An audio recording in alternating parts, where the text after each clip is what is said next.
नमस्कार। आज हम लोग इतिहास के अंतर्गत भारत में ब्रिटिश शासन के संवैधानिक विकास के क्रम में 1793 का अधिनियम से संबंधित प्रमुख बातों की जानकारी प्राप्त करेंगे।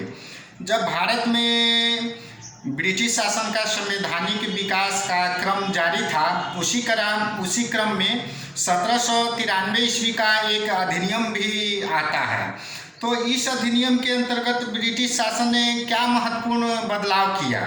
तो जब 1773 ईस्वी में ब्रिटिश सरकार ने जब रेगुलेटिंग एक्ट को 20 वर्षों के लिए पारित किया था, यानी 1793 ईस्वी तक के लिए, तो उसका समय सीमा समाप्त हो रहा था।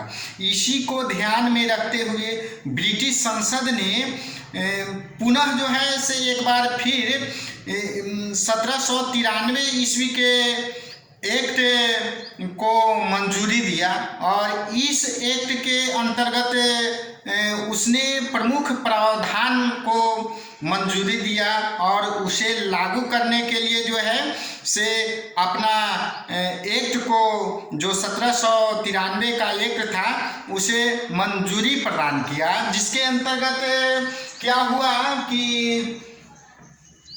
20 वर्षों के लिए इसको जो है से कंपनी के अधिकार को अगले 20 वर्षों के लिए फिर से बढ़ा दिया गया व्यापार और वाणिज्य करने के लिए, क्योंकि विदेशों से व्यापार करने के लिए 1773 ईस्वी के रेगुलेटिंग एक्ट के द्वारा जो समय सीमा निर्धारित किया गया था वह समाप्त होने वाला था। इसलिए पुनः 1793 ईस्वी के एक्ट द्वारा 20 वर्षों के लिए उसे आगे विस्तारित कर दिया गया। इसमें और भी कई महत्वपूर्ण जो है से प्रावधान किए गए, जिसके अंतर्गत क्या हुआ कि जो कंपनी के अधीन जो बॉम्बे और मद्रास प्रेसिडेंसी था, उसके गवर्नर जनरल को क्या किया गया कि जो लॉर्ड कॉर्नवालिस को जो कंपनी के अंतर्गत परिषद के नियम को रद्द करने का जो अधिकार दिया गया था, उसे आने वाले गवर्नर जनरल के लिए भी सुरक्षित कर दिया गया कि वो भी परिषद के अधिनियम को रद्द कर सकते थे। तो इस प्रकार से यह जो है से महत्वपूर्ण प्रावधान जो है से इस एक्ट में लाया गया।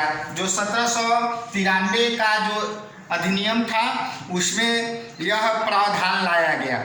साथ ही साथ इसमें और प्रावधान यह किया गया कि जो भारत में बोर्ड ऑफ कंट्रोल के कर्मचारियों और अधिकारियों को जो वेतन ब्रिटिश राजकोष से जो दिया जाता था, वह अब ब्रिटिश राजकोष से न देकर भारतीय राजकोष से दिया जाना सुनिश्चित किया गया, क्योंकि जो ब्रिटिश राजकोष से जो इनको वेतन जो दिया जाता था तो उसमें देर हो जाता था, देने में वेतन को देर हो जाता था।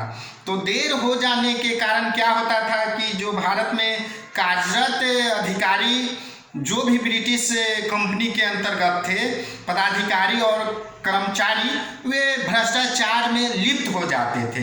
तो इस को देखते हुए ब्रिटिश राजकोष के अंतर्गत उनका वेतन निर्धारित न कर भारतीय राजकोष से दिया जाने लगा।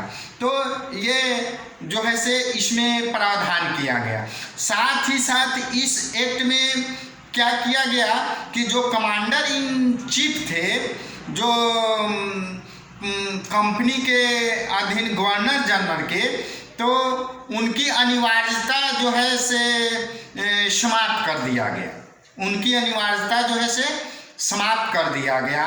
और इसमें क्या किया गया कि इस एक्ट के द्वारा जो है से भारत में समय सीमा जो 20 वर्षों का बढ़ा दिया गया।